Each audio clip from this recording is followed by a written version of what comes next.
9 live ನ್ಯೂಸ್ಗೆ ಸ್ವಾಗತ. ನಾನು ದಿಯಾ. ಈಗ ಮೊದಲಿಗೆ ಈ ದಿನದ ಹೆಡ್ಲೈನ್ಸ್. ಸಿಎಂ ಸಿದ್ದರಾಮಯ್ಯನವರನ್ನ ಬೆಂಬಲಿಸಿ ಧಾರವಾಡದಲ್ಲಿ ಬೃಹತ್ ಪ್ರತಿಭಟನೆ. ಕಲಾಭವನದಿಂದ ಜಿಲ್ಲಾಧಿಕಾರಿ ಕಚೇರಿವರೆಗೂ ಭಾರಿ ಪ್ರತಿಭಟನಾ ರ್ಯಾಲಿ. ಸಿದ್ದರಾಮಯ್ಯನವರ ಮೇಲೆ ಕೇಂದ್ರ ಸರ್ಕಾರ ಷಡ್ಯಂತ್ರ ರಚಿಸಿದೆ ಎಂದು ಆಕ್ರೋಶ. ಅಗ್ನಿ ದುರಂತದಲ್ಲಿ ಮೃತಪಟ್ಟ ಕಾರ್ಮಿಕನ ದೇಹದ ಅವಶೇಷಗಳನ್ನು ಚೀಲದಲ್ಲಿ ತುಂಬಿಕೊಟ್ಟ ಆರೋಪ. ಮಾಧ್ಯಮಗಳಲ್ಲಿ ವರದಿ ಪ್ರಕಟಣೆವಾಗ್ತಿದ್ದಂತೆ ಬೆಳಗಾವಿಯ ನಾವಗಿ ಗ್ರಾಮಕ್ಕೆ ಅಧಿಕಾರಿಗಳ ದೌಡು. ಘಟನೆಯ ವರದಿ ಕೇಳಿದ ರಾಜ್ಯ ಮಾನವ ಹಕ್ಕುಗಳು ಆಯೋಗದ ಸದಸ್ಯರು ಎಸ್.ಕೆ. ವಂಟಿಗೋಡಿ. ಮುಖ್ಯಮಂತ್ರಿ ಸಿದ್ದರಾಮಯ್ಯ ವಿರುದ್ಧ ಪ್ರಾಸಿಕ್ಯೂಷನ್ಗೆ ಅನುಮತಿ ನೀಡಿದ ಹಿನ್ನೆಲೆ ರಾಜ್ಯಪಾಲರ ನಡೆ ಖಂಡಿಸಿ ಗದಗನಲ್ಲೂ ಕಾಂಗ್ರೆಸ್ನಿಂದ ಬೃಹತ್ ಪ್ರತಿಭಟನೆ ನಡೆಸುವ ಮೂಲಕ ರಾಜ್ಯಪಾಲರಿಗೆ ನಡೆ ಖಂಡಿಸಿದ ಕಾರ್ಯಕರ್ತರು. ಈಗ ಇವತ್ತಿನ ಪ್ರಮುಖ ಸುದ್ದಿಗಳು ನಿಮ್ಮ ಮುಂದೆ.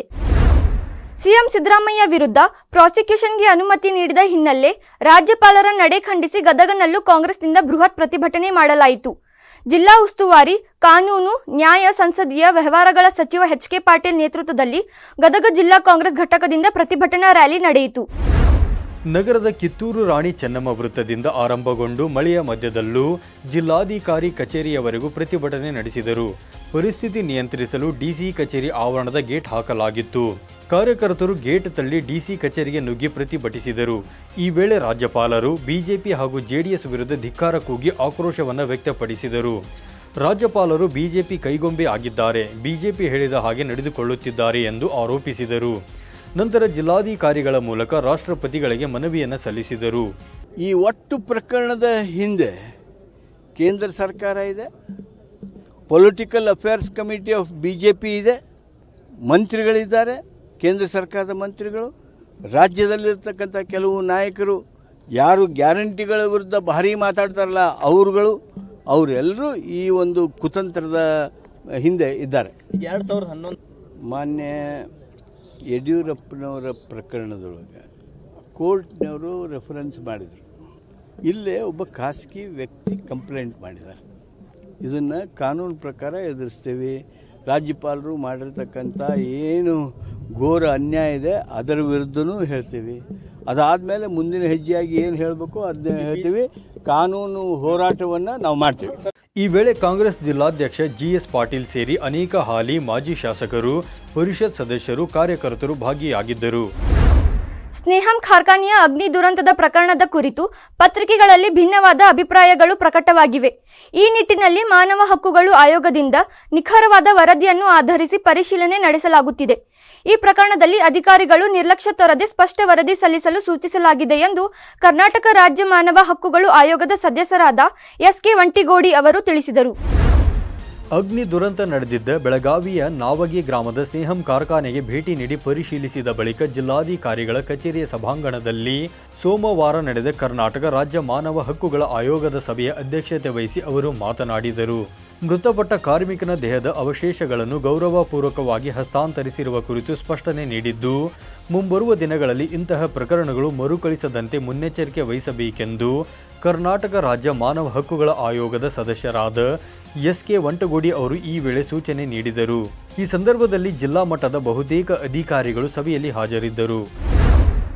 ಜಿಲ್ಲಾ ಪಂಚಾಯತ್, ಕೃಷಿ ಇಲಾಖೆ ಹಾಗೂ ರೋಟರಿ ಕ್ಲಬ್ ವತಿಯಿಂದ ಬೆಳಗಾವಿ ಹತ್ತಿರದ ಹತ್ತರ್ಗಿ ಬಳಿಯ ಕೃಷಿ ಜಮೀನಿನಲ್ಲಿ ಆಯೋಜಿಸಲಾದ ಸೋಯಾ, ಅವರೆ ಬೆಳಗ್ಗೆ ಡ್ರೋನ್ ಮೂಲಕ ಪೋಷಕಾಂಶಗಳ ಸಿಂಪಡಣೆ ಕಾರ್ಯಕ್ಕೆ ಲೋಕೋಪಯೋಗಿ ಇಲಾಖೆ ಹಾಗೂ ಜಿಲ್ಲಾ ಉಸ್ತುವಾರಿ ಸಚಿವ ಸತೀಶ್ ಜಾರಕಿಹೊಳಿ ಅವರು ಚಾಲನೆ ನೀಡಿದರು. ಈ ವೇಳೆ ಮಾತನಾಡಿದ ಅವರು, ಡ್ರೋನ್ ಮೂಲಕ ಪೋಷಕಾಂಶಗಳ ಸಿಂಪರಣೆ ರೈತರ ಕೃಷಿ ಚಟುವಟಿಕೆಗೆ ಅನುಕೂಲ ಮಾಡಿಕೊಡುವ ವಿನೂತನ ಪದ್ಧತಿಯಾಗಿದೆ.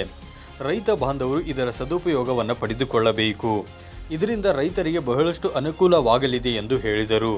ಅಲ್ಲದೆ ಹೊಸ ತಂತ್ರಜ್ಞಾನ ಬಳಕೆ ಮೂಲಕ ಎಲ್ಲ ರೈತರು ಕೃಷಿ ಚಟುವಟಿಕೆಗಳನ್ನು ಇನ್ನಷ್ಟು ವೇಗವಾಗಿ ನಿರ್ವಹಿಸಲು ಸಹಾಯವಾಗಲಿದೆ ಎಂದು ಅವರು ಈ ವೇಳೆ ತಿಳಿಸಿದರು.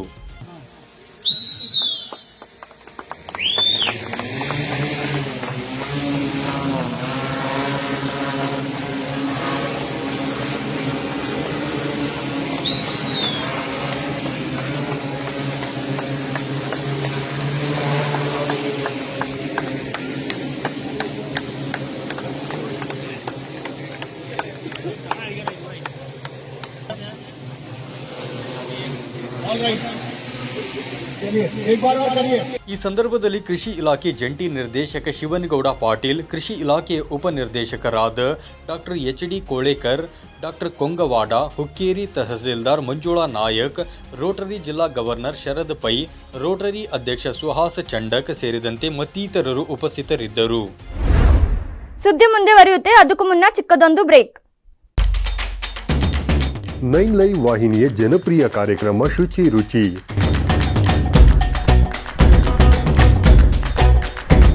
ಪ್ರತಿ ಶುಕ್ರವಾರ ಮಧ್ಯಾಹ್ನ 1:30 ಪ್ರಸಾರ, ಮತ್ತೆ ಭಾನುವಾರ ಸಂಜೆ 6 ಗಂಟೆಗೆ ಮರು ಪ್ರಸಾರ. ಅಡುಗೆ ಮಾಡೋ ಹವ್ಯಾಸ ನಿಮ್ಮದಾಗಿದ್ದರೆ ಈಗಲೇ ಕರೆ ಮಾಡಿ ಹೆಸರು ನೋಂದಾಯಿಸಿಕೊಳ್ಳಿ.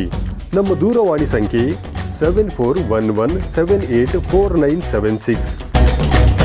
ತೆರೆಮರೆಯಲ್ಲಿರುವ ಗಾನ ಪ್ರತಿಭೆಗಳಿಗೆ ಅದ್ಭುತ ವೇದಿಕೆ ಒದಗಿಸುವ ನಮ್ಮ ದಿಗ್ಗಜರು ಈಗ ನಿಮ್ಮ ಮನೆಗಳಿಗೆ ಲಗ್ಗೆ ಇಡಲು ಸಿದ್ಧವಾಗಿದೆ. ಇನ್ನು ಪ್ರತಿ ಶನಿವಾರ ಮಧ್ಯಾಹ್ನ 1:30 ನಿಮ್ಮ ನೆಚ್ಚಿನ 9 ಲೈವ್ ವಾಹಿನಿಯಲ್ಲಿ ಪ್ರಸಾರಗೊಳ್ಳಲಿದೆ.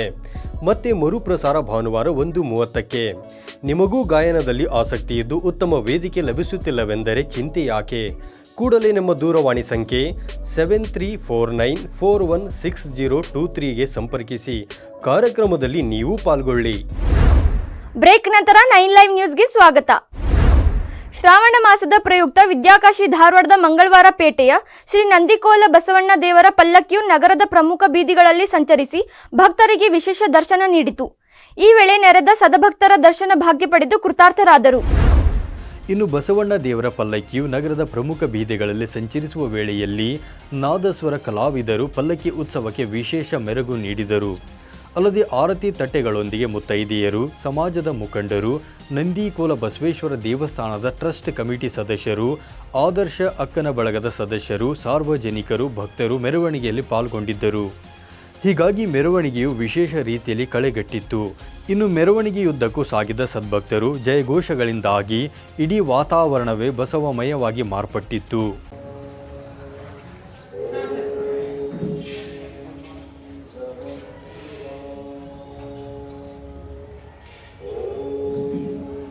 ಇನ್ನು ಶ್ರಾವಣ ಮಾಸದ 3ನೆಯ ಸೋಮವಾರದ ನಿಮಿತ್ತ ವಿಶೇಷ ಪೂಜಾ ಕೈಂಕರ್ಯಗಳು ಸಹ ಈ ವೇಳೆ ಜರುಗಿದವು. ಈ ಸಂದರ್ಭದಲ್ಲಿ ಶ್ರೀ ಮುರುಘಾ ಮಠದ ಪೀಠಾಧ್ಯಕ್ಷರಾದ ಶ್ರೀಮನ್ ಪರಮಪೂಜ್ಯ ಮಲ್ಲಿಕಾರ್ಜುನ ಮಹಾಸ್ವಾಮಿಗಳ ಅಮೃತ ಹಸ್ತದಿಂದ ನೂತನ ಕಟ್ಟಡ ನಿರ್ಮಾಣದ ಭೂಮಿ ಪೂಜೆಯನ್ನು ಸಹ ನೆರವೇರಿಸಲಾಯಿತು. ಸಿಎಂ ಸಿದ್ದರಾಮಯ್ಯನವರ ವಿರುದ್ಧ ರಾಜ್ಯಪಾಲರಾದ ಥಾವರ್ಚಂದ್ ಗೆಹ್ಲೋಟ್ ಪ್ರಾಸಿಕ್ಯೂಷನ್ಗೆ ಅನುಮತಿ ನೀಡಿರುವುದನ್ನು ಖಂಡಿಸಿ ವಿದ್ಯಾಕಾಶಿ ಧಾರವಾಡದಲ್ಲಿ ಜಿಲ್ಲಾ ಉಸ್ತುವಾರಿ ಸಚಿವ ಸಂತೋಷ್ ಲಾಡ್ ನೇತೃತ್ವದಲ್ಲಿ ಕಾಂಗ್ರೆಸ್ ಮುಖಂಡರು ಬೃಹತ್ ಪ್ರತಿಭಟನೆ ನಡೆಸಿದರು. ಇನ್ನು ಪ್ರತಿಭಟನಾರ್ಥವಾಗಿ ನಗರದ ಕಲಾಭವನದಿಂದ ಜಿಲ್ಲಾಧಿಕಾರಿಗಳ ಕಚೇರಿವರೆಗೂ ನೂರಾರು ಕಾರ್ಯಕರ್ತರೊಂದಿಗೆ ಕಾಂಗ್ರೆಸ್ ಮುಖಂಡರು ಪ್ರತಿಭಟನಾ ರ್ಯಾಲಿ ಕೂಡ ನಡೆಸಿದರು. ಈ ವೇಳೆ ಮಾತನಾಡಿದ ಸಂತೋಷ್ ಲಾಡ್, ಕೇಂದ್ರ ಸರ್ಕಾರ ಸಿಎಂ ಸಿದ್ದರಾಮಯ್ಯನವರ ವಿರುದ್ಧ ಷಡ್ಯಂತ್ರ ಮಾಡಿದೆ ಎಂದು ಆಕ್ರೋಶವನ್ನು ವ್ಯಕ್ತಪಡಿಸಿದರು. ಇದೇ ವೇಳೆ ಶಾಸಕರಾದ ಎನ್.ಎಚ್. ಕೋನರೆಡ್ಡಿ, ಪ್ರಸಾದ್ ಅಬಯ್ಯ ಸೇರಿದಂತೆ ಅನೇಕ ನಾಯಕರು ಮಾತನಾಡಿ ರಾಜ್ಯಪಾಲರ ನಡೆಯನ್ನು ಖಂಡಿಸಿದರು. ಇವೆಲ್ಲ ನೋಡಿದಾಗ ನಮ್ಗೆ ಅರ್ಥ ಆಗ್ತದೆ, ಖಂಡಿತವಾಗಿ ಕೂಡ ರಾಜಕೀಯ ಪ್ರೇರಿತವಾದಂತಹ ಇಂತಹ ನಿರ್ಧಾರವನ್ನು ತೆಗೆದುಕೊಂಡು ಕಳಂಕ ರಹಿತವಾದಂತಹ ನಮ್ಮ ಮುಖ್ಯಮಂತ್ರಿಗಳ ಎಲ್ಲ ಒಂದು ಚಾರಿತ್ರ ವಧೆ ಮಾಡುವಂತಹ ಕೆಲಸ ಇವತ್ತು ಮಾಡ್ತಾ ಇದ್ದಾರೆ. ಯಾವ ಕಾರಣಕ್ಕೂ ಕೂಡ ನಿಮ್ಮವರು ಸಿದ್ದರಾಮಯ್ಯ ಅವರ ಒಂದು ಕೂದಲ ಕೂಡ ಅಲುಗಾಡಿಸ್ಲಿಕ್ಕಾಗೋದಿಲ್ಲ. ಸಿದ್ದರಾಮಯ್ಯ ಅಂತಂದ್ರೆ ಅದು ಹುಲಿ, ಅದೊಂದು ಹುಲಿ. ಬಹುಶಃ ಅದನ್ನ ನೀವು ಮುಟ್ಲಿಕ್ಕಾಗೋದಿಲ್ಲ.